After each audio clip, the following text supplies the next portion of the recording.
Hello everyone, welcome back to my channel.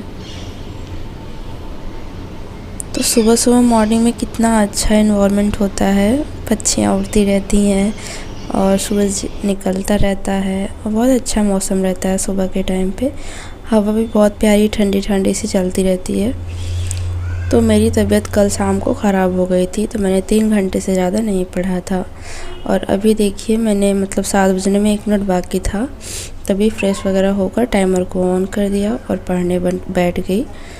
और अभी सुबह के टाइम पे तो मेरी तबीयत इतना ज़्यादा ख़राब नहीं थी, ठीक महसूस कर रही थी मैं, इसलिए समय से जग गई थी और पढ़ने बैठ गई एजुकेशन, जो कि मेरा एजुकेशन का लास्ट टॉपिक है बाल विकास। तो बाल विकास में मैं आज पढ़ रही थी E.C. टॉलमैन के बारे में, जो कि एक शिक्षक विचारक है। और उसके बाद कार्ल रोजर्स को पढ़ी, जो अमेरिका के हैं। उसके बाद इवान पावलोव काफ़ी ज़्यादा फेमस है, जो कि रूस के वैज्ञानिक हैं और इनको 1904 में अपने प्रयोग के लिए नोबेल पुरस्कार भी मिला था। तो इस तरीके से पढ़ा। और भी कुछ टॉपिक थे उनको, आज मैंने क्या किया कि आज मेरा ये बाल विकास जो है वो कंप्लीट हो गया। तो आज मेरा 30 डेज़ चैलेंज का आखिरी दिन था और मैं 30 डेज़ में अपने एजुकेशन के पूरे पार्ट को कवर कर लिया और सब कुछ पढ़ लिया।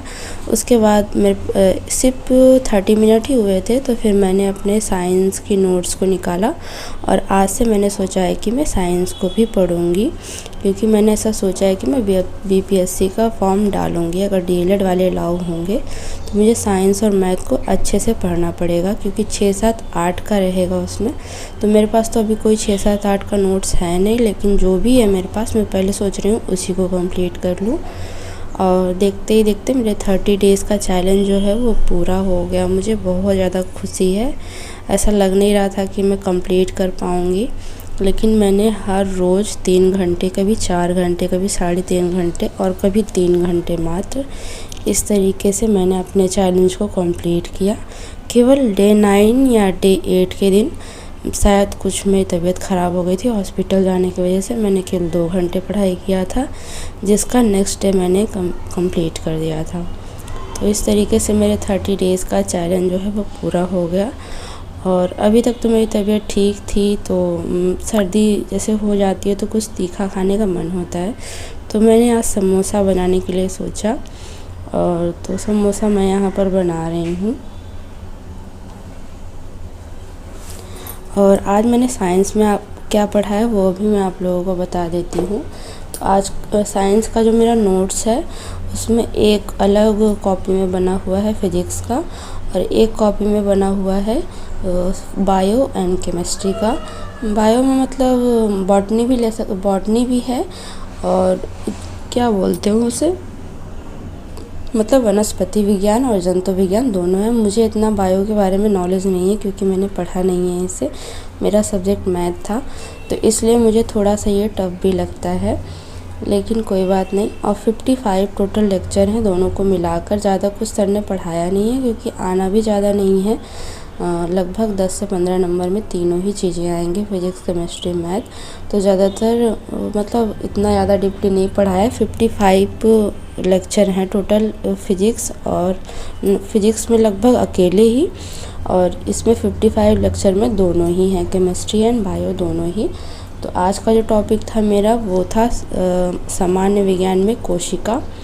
तो पहले तो सामान्य विज्ञान के बारे में थोड़ा सा सर ने एक लेक्चर में बताया था, और उसके बाद फिर कोशिका नया टॉपिक शुरू किया था, जिसका मैंने आज कोशिका का सारा एक टॉपिक कंप्लीट कर दिया। करीब 6 से 7 लेक्चर थे, वो कंप्लीट कर लिए हैं।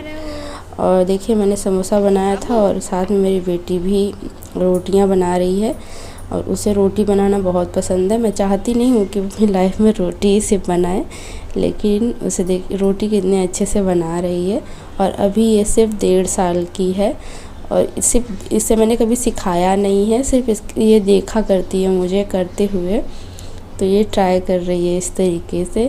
और आपको यकीन नहीं होगा, इसने इतना छोटा सा बेला और बेलने के बाद उस रोटी को, मतलब जब मुड़ जाती है ना रोटी, तो उसे मुड़ी हुई रोटी पर नहीं बेल रही थी, बल्कि इस रोटी को देखिए सीधा करने के बाद उस वापस से बेल रही थी। इस तरीके से मतलब 1.5 साल की उम्र में इसे इतना ज़्यादा नॉलेज है कि इस तरीके से रोटी बेली जाती है। ये मोमेंट काफ़ी अच्छा लग रहा था मुझे, इसलिए मैंने रिकॉर्ड कर लिया। और उसके बाद देखिए समोसा मैंने समोसे का मसाला बना ही लिया था और फिर भर लिया है। उसके बाद समोसे को फ्राई कर रही हूँ यहाँ पर, डीप फ्राई। तो आप लोगों के साथ भी ऐसा होता है क्या कि अगर तबीयत ख़राब हो तो कुछ तीखा या फिर चटपटा खाने का मन कर रहा है? हालांकि मतलब बनाने के बाद तो मैंने इतना ज़्यादा खाया नहीं जितना मैं सोच रही थी मैं बनाऊंगी, मैं खाऊंगी। टेस्ट कुछ आ नहीं रहा था ज़्यादा। हस्बैंड को अच्छा लगा था लेकिन मुझे इसका टेस्ट ज़्यादा समझ नहीं आ रहा था सर्दी की वजह से। तो यहाँ पर मेरा समोसा बन गया है, आप लोग भी खा लीजिए मेरी तरफ से। और मैं सचमुच बहुत ज़्यादा खुश थी। और आज मेरा 30वां दिन था, तो इस बाबू को सुलाने के बाद फिर से मैं बैठ गई पढ़ने के लिए। और अभी मेरी तबीयत थोड़ी ठीक नहीं लग रही थी, मैंने दवा खाया था लेकिन सर में बहुत ज़्यादा हेडेक हो रही थी और बॉडी पेन भी बहुत ज़्यादा हो रहा था, क्योंकि मुझे आज फीवर भी आ गया था। लेकिन मैंने सोचा कि अगर मैं आज के दिन भी नहीं, आज के दिन लास्ट डे है, कल मैं रेस्ट कर सकती हूँ, लेकिन आज तो मुझे कंप्लीट करना ही करना है, वरना मेरा चैलेंज जो है वो इनकम्प्लीट हो जाएगा। तो इसलिए मैंने अपने मैथ के क्वेश्चन को सॉल्व करने के लिए सोचा। सुबह के टाइम पे लगभग मैंने 1.5 घंटे पढ़ाई की थी, तो मुझे ज़्यादा पढ़ना नहीं था, 1.5 घंटे कम से कम पढ़ना था। तो मैंने सोचा कि मैं पढ़ ही लेती हूँ। और मैथ सॉल्व करने बैठ जाती हूँ तो अक्सर भूल भी जाती हूँ। तो आज मैंने जो टॉपिक शुरू किया था वो था प्रतिशतता। ये काफ़ी इम्पॉर्टेंट टॉपिक है, सुपर डेट में लगभग 1 से 2 क्वेश्चन पूछते हैं। थोड़ा सा बड़ा टॉपिक है लेकिन इम्पॉर्टेंट टॉपिक है। तो मैं लाइन वाइज पढ़ रही हूँ, सर ने जैसे जैसे पढ़ाया है वैसे वैसे ही पढ़ रही हूँ मैं। जो इम्पॉर्टेंट टॉपिक है ऐसा नहीं कि पहले उसे पढ़ रही हूँ, क्योंकि सर ने इस तरीके से पढ़ाया है कि पहले जो टॉपिक जिससे रिलेट करता है। जैसे अभी इसके पहले मैंने भिन्न पढ़ा, तो अब प्रतिशतता में भिन्न की कुछ चीज़ें की आवश्यकता पड़ती है। तो सर ने इस तरीके से पढ़ाया है कि जो चीज़ें आप पहले पढ़ लिए हैं वो चीज़ें बाद में मतलब उसका यूज हो सके, इस तरीके से। इसलिए मैं लाइन वाइज पढ़ रही हूँ। यहाँ देखिए मैंने 1.5 घंटे पढ़ लिया है, मेरा टाइमर 3 घंटे 5 मिनट हो गया था, तो मैंने एक्स्ट्रा नहीं पढ़ा। तो चलिए मिलते हैं नेक्स्ट व्लॉग में, तब तक के लिए bye bye and good night, take care.